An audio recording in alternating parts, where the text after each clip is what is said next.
আসসালামু আলাইকুম ওয়া রাহমাতুল্লাহি ওয়া বারাকাতুহু। আমি কিন্তু ভালো আছি, কিন্তু আপনারা কেমন আছেন আশা করি একটু জানাবেন। আর যে কারণে আমি মিডিয়া পার্সনে আসছিলাম, আমি আসছিলাম যে আমার পরিবারে আমার একমাত্র মা আছে আর আমার একটা বোন আছে, ছোট বোন। তো আমার বাবা নেই। আমি যে কারণে আসছিলাম, আমি আসছিলাম যে আমার একটা পাত্রর দরকার। লাইফ তো আর এইভাবে যায় না, আমার একটা মনের মানুষের দরকার।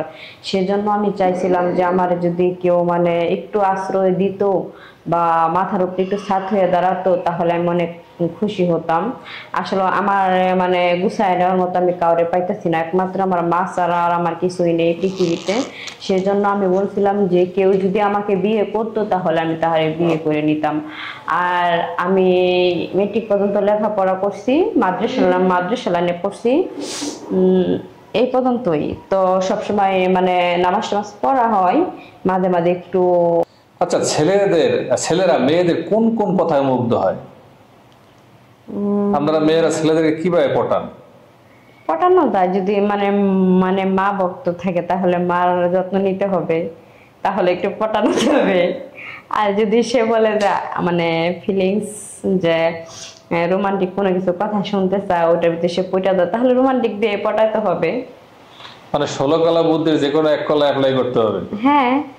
মধ্যে ঝগড়াঝাটি হয় কোন কোন কারণে হয়? যেহেতু আপনি সংসার করবেন, আপনার অভিজ্ঞতা আছে ও কিনা বা প্রিপেয়ার কিনা আচ্ছা, আপনি জানার জন্য। স্বামীর ভিতরে মানে দেখা যাচ্ছে যে ঝগড়া কিসের জন্য হয়। ঝগড়া তো এই কারণে হয়, স্বামীর কথা শোনে না, সেজন্য হয়ে যায়।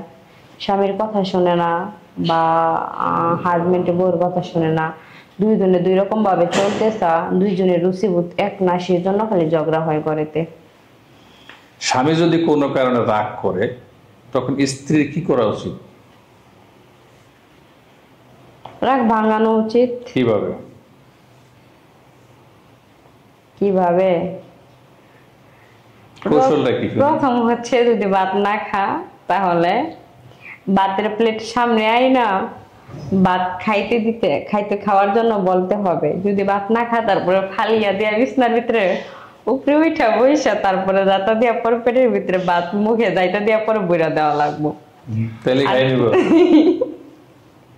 তারপরে খাইয়া নিব বলতে কি, খাওয়াইতে হবে এভাবে। যদি তারপরে রাগ যদি না কমে, তাহলে অন্য কৌশল নিতে হবে, মানে যেটা দিয়ে মানে লাইট নিভাইবেন।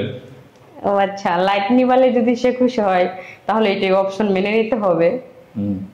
যাই, বুঝতে পারছি। এক একজনের এক এক কৌশল। একজন স্বামীর পছন্দের বউ হয়ে ওঠার জন্য একজন স্ত্রীর কি ধরনের গুণ থাকা উচিত? সবসময় স্বামীর কেয়ারম্যান থাকতে হবে, একটা ওয়াইফ। স্বামীর যত্ন নিতে হবে, সবসময় সবটার দিকে খেয়াল রাখতে হবে। আপনার স্বামীর যত্ন আপনি কিভাবে নেবেন, কি চিন্তা করছেন? আমি আমার স্বামীর যত্ন নিব কিভাবে? আমি আমার স্বামীর যত্ন নিব, দেখা যাইতেছে যে সে বাসায় আসবে, তারে দেখবো, চা নাস্তা দিব, বিস্কিট দিব, লগেন রাইখা ঘুম পাড়াবো, তারপর মাথায় হাত বুলাইয়া দিব, তারপরে ভাত খাওয়াইয়া দিব মাঝে মাঝে, তারপর ভাত বেড়ে দিব। এই আপনার মতে সংসার ভাঙার জন্য কে বেশি দায়ী হয়, স্ত্রী না স্বামী? অনেক সময় সংসার ভেঙে যায় না? সংসার ভাঙার জন্য দায়ী হচ্ছে এক নাম্বার ক্রিমিনাল স্বামী। কেন এটা মনে হলো? স্বামী, কারণ এটা মনে হইতেছে একটা মেয়ে যখন একটা ছেলেরে ভালোবাসে, হ্যাঁ, একটা মেয়ে যখন একটা ছেলেরে ভালোবাসে, তখন মেয়েটা না ছেলেটার অনেক ভালোবাসে। দেখা যাচ্ছে যে ছেলেটারে চা, তখন মেয়ের কাছে থাকে না টাকা, মেয়ের কাছে থাকে না মানে ছেলের যে ভালোবাসে ওই জোরটা, মানে ছেলে তারা এলাও করে না তখন।